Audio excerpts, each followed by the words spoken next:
I said I could, because I could do a show on the network during the daytime. And now here's the star of the new Price is Right, Bob Barker. On September 4th, 1972, the new Price is Right debuted on CBS. Overnight, Bob Barker became one of the hardest working MCs in Hollywood. By day, he hosted the new Price is Right. By night, he continued hosting Truth or Consequences. In 1974, Truth or Consequences was canceled. Bob no longer had to work double shifts. He put all his energy into one of the most popular game shows on daytime television. Bob brought to the show a dynamic which was missing in the earlier version. Bob brought his own energy, his own intelligence to the show. Bob doesn't smile as much off camera as he does on, but he has a thorough interest in other people, a genuine interest, and he looks you right in the eye when he talks to you. The Price is Right audiences have always been a melting pot of cultures and classes, a show devoid of age and sex discrimination. The lucky contestants view Bob as a perennial Santa Claus, giving away gifts like it's Christmas 5 days a week. I think a lot of the people who come to The Price is Right think of Bob Barker as the guy who has the pink slip to their car.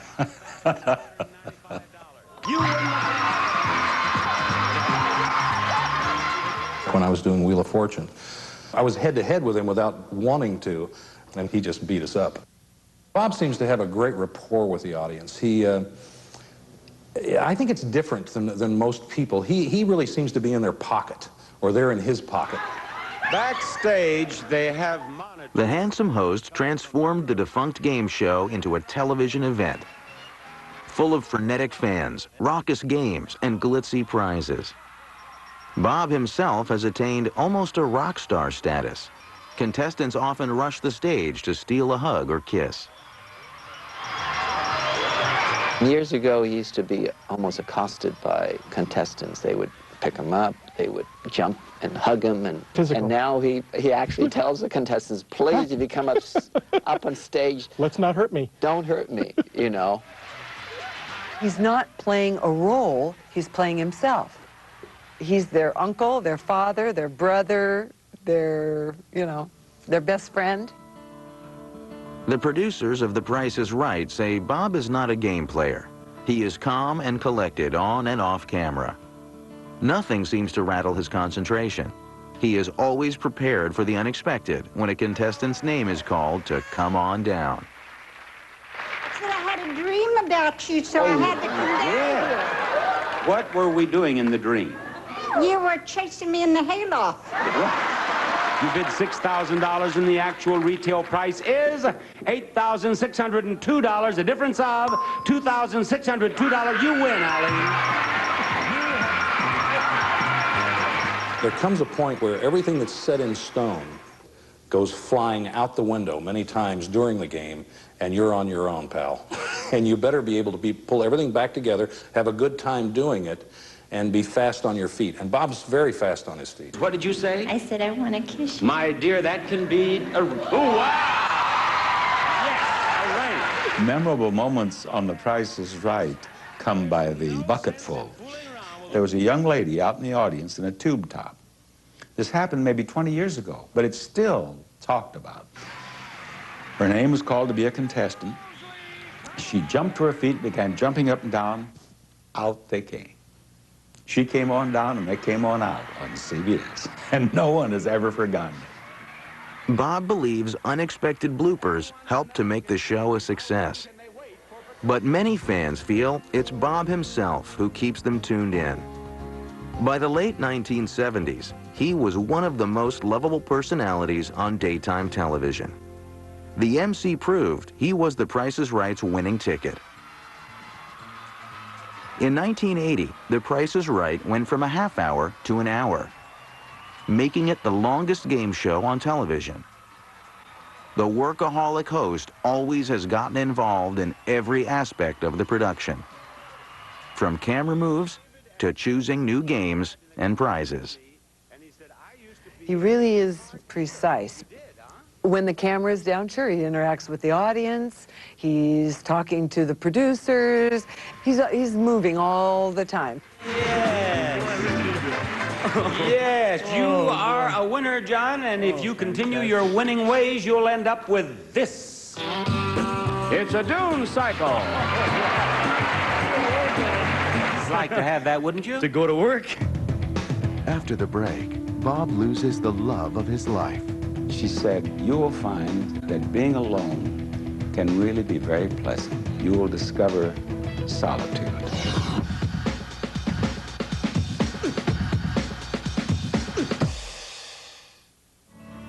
Bob says one of his secret ingredients for success was his wife, Dorothy Jo. She was his harshest critic and biggest fan. She influenced him on and off camera.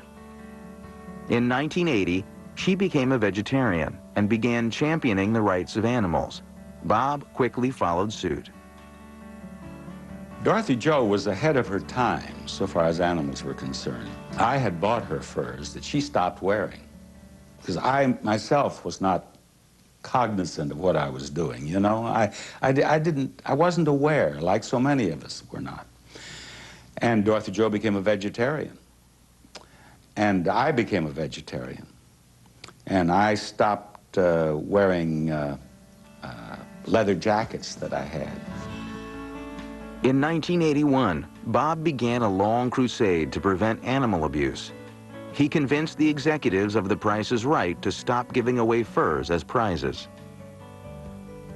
I don't think Bob has ever threatened to walk off. Bob just makes it very clear, simply by saying, I don't want to be associated with furs, and I won't present them, and I won't be on the show if they're being offered. That day, you effectively take furs out of play. The Barkers' personal love and concern for animals intensified over the years. The busy couple decided not to have children. They instead adopted countless stray dogs and cats over the years they were married. Bob and Dorothy Jo never had children. They had a number of dogs, but I think, in a sense, their children was Bob's career. Dorothy Jo was devoted not only to Bob, but to what he was doing, and I think really everything else took a back seat. By 1981, Bob Barker's life seemed perfect. He was part of one of the longest-running game shows and marriages in Hollywood. He had hosted The Price is Right for 9 glorious years, and he and Dorothy Jo had been together for over 40 years. Although I don't think she'd have ever said it, it was sad to her in a sense that she was not part of his professional life. But she was very much a part in the sense that he asked her opinion about everything. They would have this quiet hour every night in which they'd sit down and just talk about their day and what was important. And her opinion was all important. In the summer of 1981, the couple decided to take a much-needed vacation. They sought relaxation on the island of Maui in Hawaii. When they finally could go to Hawaii together, Dorothy Jo had emphysema, but it was seemingly under control. They were sitting in their hotel room. Dorothy Jo said, "This has been one of the most perfect days of my life." That night, she had convulsions. Doctors discovered Dorothy Jo had lung cancer. Her prognosis was not good. Bob kept a 24-hour vigil at her bedside during the last few months of her life. She said to me, "You are going to be alone now." And she said, "Don't worry about that." She said, "You will find that being alone can really be very pleasant." She said, "You will discover solitude." And I have. On October 19th, 1981, Dorothy Jo passed away. Family and friends say a part of Bob passed away with her. He went through this period of maybe 2 years of just incredible depression. I mean, he'd never admit it, I don't think. But, I mean, he just wasn't himself. He was emotionally tied up in knots. Bob tried to bury himself in work. He put in longer hours at the studio. but nothing seemed to stop his grieving. He was from, I guess maybe called the old school of entertaining, because show must go on. The show must go on. And he would walk through those doors, and he would perform and do his stuff because he knew he had to, 8 million people were counting on him for a little bit of entertainment. And he did it, even though it was a tough time in his life. The show would go on for the game show host, but his life would never be the same. His wife was gone, and his mother Tilly was now in ill health. Bob kept the promise he made to his father. He moved his invalid mother into his home to provide her with around-the-clock care. The MC, who had always been a winner, was now experiencing tremendous loss. Bob Barker proved he was a survivor. The Master of Ceremonies continued to host The Price is Right, as well as many other television specials after his wife's death. He co-anchored the Tournament of Roses parade every New Year's Day for 21 years. He also kept busy hosting both the Miss USA and Miss Universe beauty pageants. It first occurred to me how good he was, really, when I went down to Miami when he was doing the Miss Universe contest.